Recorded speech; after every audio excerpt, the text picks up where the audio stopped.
The transport ship descended through Earth's atmosphere with practiced precision, its hull gleaming like a pearl against the blue sky.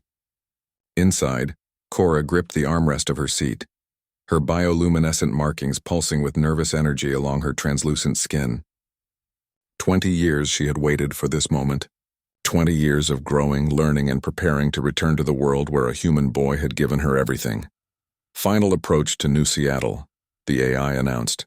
Passenger Cora, your destination coordinates are locked. She closed her eyes, remembering that night 2 decades ago. The crash, the fire, the pain of her broken ship and her even more broken body. And then a face, a human child's face no more than 8 years old, with kind eyes that held no fear despite her alien appearance. Don't be scared, he had whispered, dragging her from the wreckage with strength that shouldn't have belonged to such a small frame. I'll help you. Adam. His name was Adam. Adam Chen stood in his apartment staring at the message on his holoscreen for the 100th time. The words seemed impossible, yet they carried an authenticity that made his heart race. I'm coming to find you. You saved my life when I was a child. Now I wish to unite our futures as is the custom of my people. I am Cora of the Lumini and I have never forgotten you. He remembered that night, though most people told him it had been a dream. The glowing girl, small and fragile, her ship burning in the ravine behind his childhood home. He'd pulled her out, hidden her in his treehouse, brought her food and water. For 3 days they had been friends, she teaching him about the stars, he teaching her about Earth. Then one night her people came and she was gone. The doorbell chimed. Adam's breath caught. When he opened the door, the woman standing before him was simultaneously familiar and utterly alien. She stood tall, nearly 6 feet, with skin that seemed to contain entire galaxies swirling with soft light. Her eyes were the same, though, deep violet filled with warmth and intelligence. Adam, she said, and her voice was like music. You haven't changed as much as I expected, Cora. He could barely speak. You're real. You were real. She smiled, and her bioluminescent patterns brightened. Of course I was real. And you were the most real thing in my universe.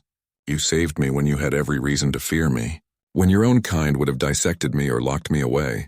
He stepped aside, letting her enter his modest apartment. She moved with grace, her flowing garments adapting to Earth's gravity. I didn't think I'd ever see you again. They told me it was just a child's fantasy. It was no fantasy, Cora said, turning to face him. And I come with a purpose.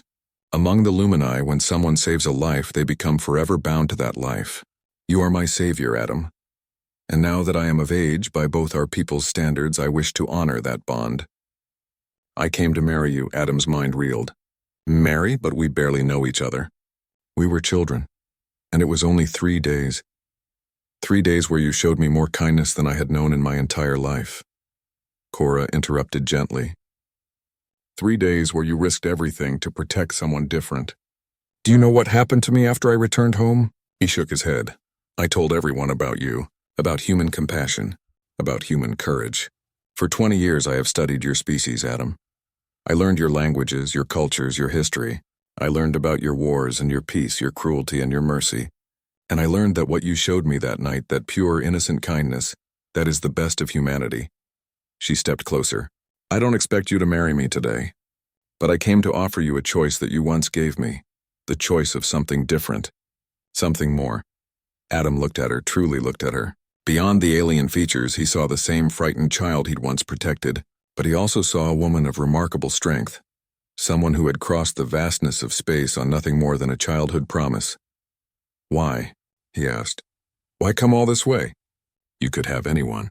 Your people must be... My people are magnificent, Cora said, but they never dragged a bleeding alien from a burning ship. They never risked their safety for a stranger. You did. An 8-year-old human child did what trained warriors might have hesitated to do. She reached into her garment and pulled out a small object, weathered, worn, unmistakably Earth-made. Adam's breath caught. It was the small wooden spaceship he'd carved for her, crude and simple. I kept it, she whispered. All these years across all those light years. It reminded me that somewhere in the universe there was someone who saw me as a person worth saving. Adam felt something shift in his chest. I don't know if I can be what you need me to be. I need you to be exactly what you were then, Cora said. Honest, kind, brave enough to do what's right even when it's strange or scary. She smiled.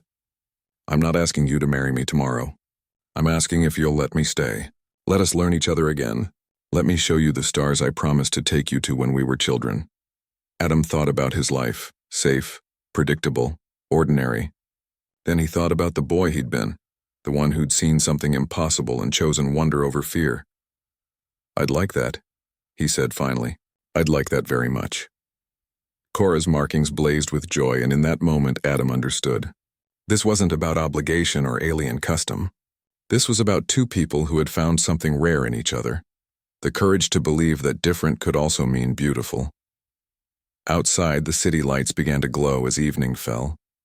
But inside that small apartment, a different kind of light shone, the light of a promise kept, a childhood bond renewed, and the beginning of something that spanned the stars themselves.